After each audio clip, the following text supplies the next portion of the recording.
everybody, welcome back to my channel. I am Ashley and this video is going to be a recent reads video, and by recent I mean I'm basically going to cover February and March. I haven't been doing monthly wrap-ups. I thought I would, but I have been keeping up with my reading, so I have lots and lots of books to talk to you about. I especially have lots of book recommendations. I haven't really read a bad book this year. Which is amazing. If I don't like a book, I feel like I know within the first chapter, and then I just DNF it, do not finish, and that's it. I move on to something better. So let's get started. So according to my Goodreads, which is what I'm glancing down for, I read The Viscount Who Loved Me, which is the second book in the Bridgerton series. So if you watch any of my videos, you would see that I have, like, every so often I do a video about Netflix hit costume drama Bridgerton. And so I also started reading the books, and it was my intention to read a book every month because there's like 6 or 7 of them. I read the first one, The Duke and I, and that's what the first season of the show that's already out is based on. And then I think it was actually February, I read end of Jan, beginning of February, I read The Viscount Who Loved Me, which reminds me of The Spy Who Shagged Me, that movie, the Austin Powers movie. I don't know why. I heard that this was the most popular book in the series, and that kind of depressed me because I did like it, but I wouldn't say I was in love with it. So I haven't read any more Bridgerton yet, but this story follows Anthony. Not to give away too much information, Anthony is basically has particular reasons for not believing in love, and so he's just going to pick the most popular girl to marry. He decides it's time, he needs to get married. He picks the most popular girl and actually ends up kind of having some back and forth interactions and conversations with his sister. And so this is kind of about what happens between him and the sister. One of the things I didn't initially like about this book, and overall I did like it, like it's a cute story, very cheeky, romantic, but one of the things I didn't like is Anthony's kind of mean to the heroine, the main love interest, and like rude to her in a way that's not like forgivable to me. Like he throws keys at her at one point to make her pick them up off the ground as opposed to passing them to her. Like I feel like that was too much. When I was reading that, I was like, he seems kind of bully, toxic masculinity type guy. And yeah, so I didn't like that. Overall though, it was a cute story. Let's see what the next book was. Oh my gosh, so the next book, my girlfriend Danielle, she got me a book called To Dwell Among the Cedars, which is the first of a duology. And it is by Connellan Cosette. It's biblical fiction, and it was a beautiful, beautiful read. You're following two siblings, a boy and a girl, and initially they start off as Egyptians, but they end up having to flee their Egyptian community and joining a Jewish community. And the community that they're a part of, or the family that they end up being a part of, guards the Ark of the Covenant. And there's a plot. I just got a message from my husband saying my son dumped out his thing of bubbles that he was taking to the park with him, and I need to bring more. So I will do that after this video. Anyway, so there's people who want to steal the Ark of the Covenant because they don't think it should be with this particular family, and it's a great story. It had everything for me because it had like a slow burn romance, it had some biblical history in it, it had kind of like, I don't want to say like a mystery, but there's like this extra plot line of the people trying to steal the Ark and what happens. And it was a beautiful read. So because I read that, I read 2 more Connellan Cosette novels. The other 2 that I read are part of the Out of Egypt series. I had previously read last year Counted with the Stars, which is book 1, and then I read Shadow of the Storm and Wings of the Wind. So Shadow of the Storm is about a female character. They've left Egypt. So if you're familiar with the story where Jews are slaves in Egypt, they get out of Egypt led by Moses. And then I think it's like 40 years or something. I can't remember. It's a long period where they're wandering. And this is set during that period. And this Jewish woman is about her journey through finding love and also taking up midwifery, which is what she feels is her calling, and it's excellent. However, my favorite of the 3 books is the next one, which was Wings. Let me just make sure I get the title right.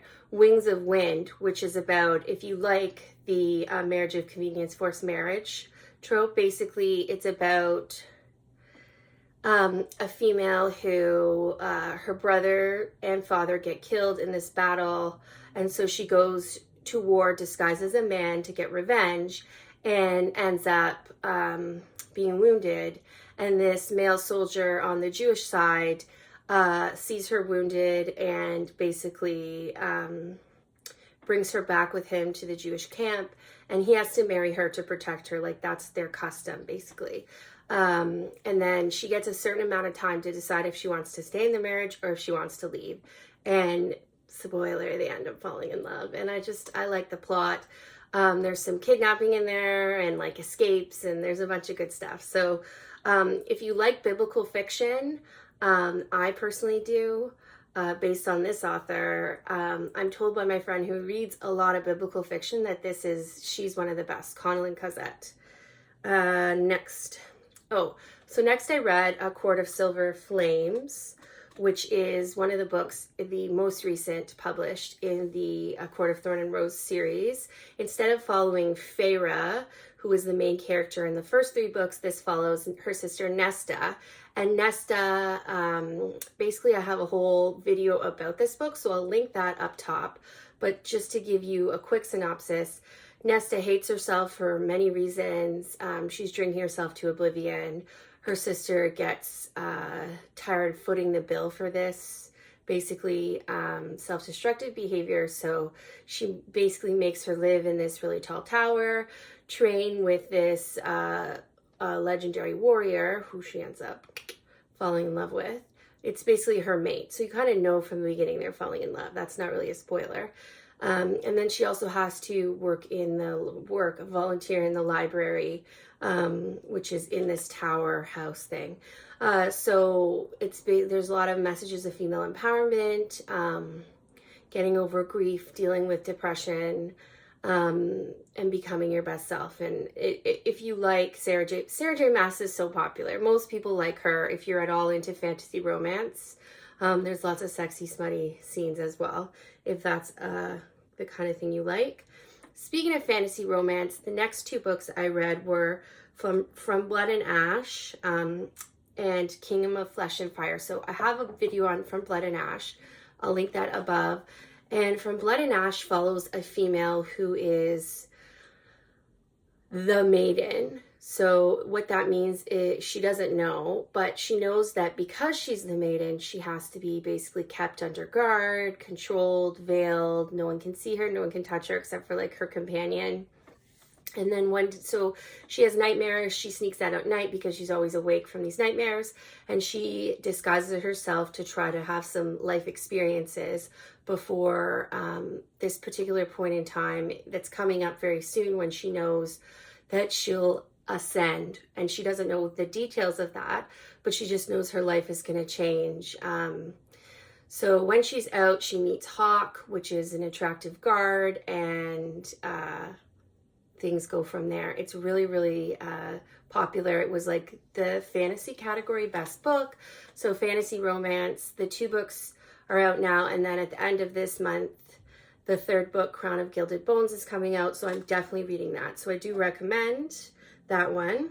I also read The Book of Two Ways, which is Jodi Picoult's latest release.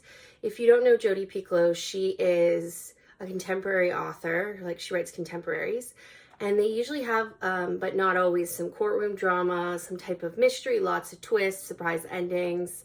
You might be familiar with My Sister's Keeper, that I believe became a movie. That's not my favorite of hers, My favorites, if you want Jodi Picoult recommendations, would be Vanishing Acts, which is my top favorite, as well as 19 Minutes and Lone Wolf. So Vanishing Act is about missing persons, I believe. It's been a while since I read it. I really remember, my furniture creaks. That's a regular feature of my videos.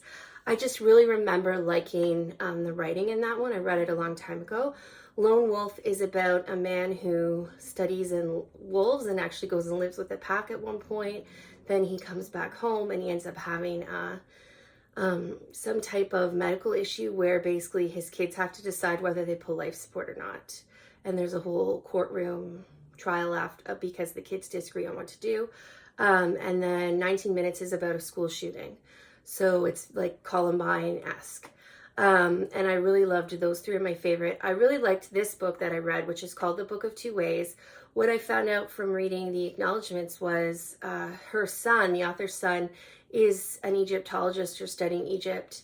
And he taught her about the Book of Two Ways, which was basically a map that the Egyptians put on the underside of the coffin, and it would help the souls navigate to the dead, to the afterlife, to the like heaven type place. And there was two ways you could go on the map. You could take like a land route or you could take like a water route. And the book is told in that kind of framework. So essentially the main character is going down in a plane crash. She doesn't think about her husband. She doesn't think about her daughter. She thinks about her college romance. And once she survives the plane crash, the story splits into two ways. And in one way, she flies to find her college romance.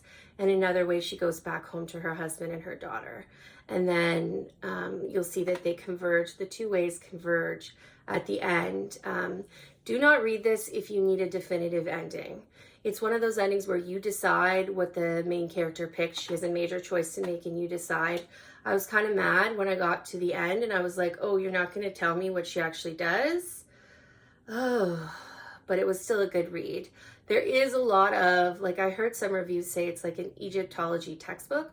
So watch out for that. You can always skip over some of that part. It's not crucial to the plot, but she always researches everything like intensely. So you might enjoy that.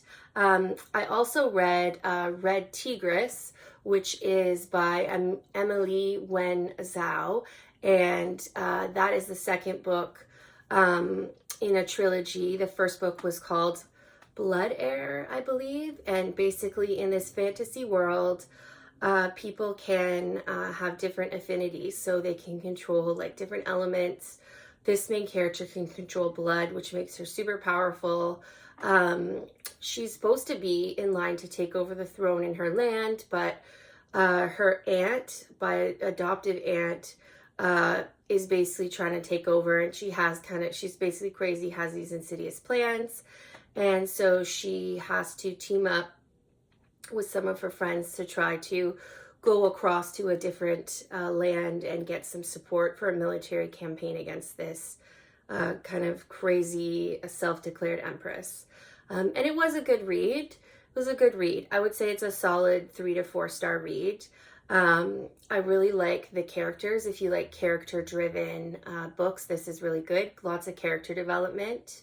Not heavy on the romance, and I would say definitely in the YA fantasy genre. So if you're thinking about like maybe a YA fantasy, there's like twists and turns, this is the one for you. And then finally, and it needs no introduction, I read Lore Olympus, which is a graphic novel that is exclusively published online. So like it is by the app Webtoon. It's so popular that it's going to be made into a TV show, and it is a Hades and Persephone retelling. If you're at all interested in this type of thing, I really, really recommend you check it out. I love, like, there's a lot of empowering themes for women. The art is amazing. Like, I think it's 5 stars for me. It's so good. I read the first season, and then part of the second season up until what's available. And it's just like between the art and the relationship dynamics, and like you learn about all the different gods. Yeah, you learn about life, and it's great for self-reflection, and it's entertaining. Like, just definitely a 5-star for me, so please check that one out. Thank you for watching. I'm going to link up above some more videos somewhere on the screen, and I hope you come back to my channel, and if you could subscribe to it, that would really help to support me. And in the meantime, have yourself an excellent day.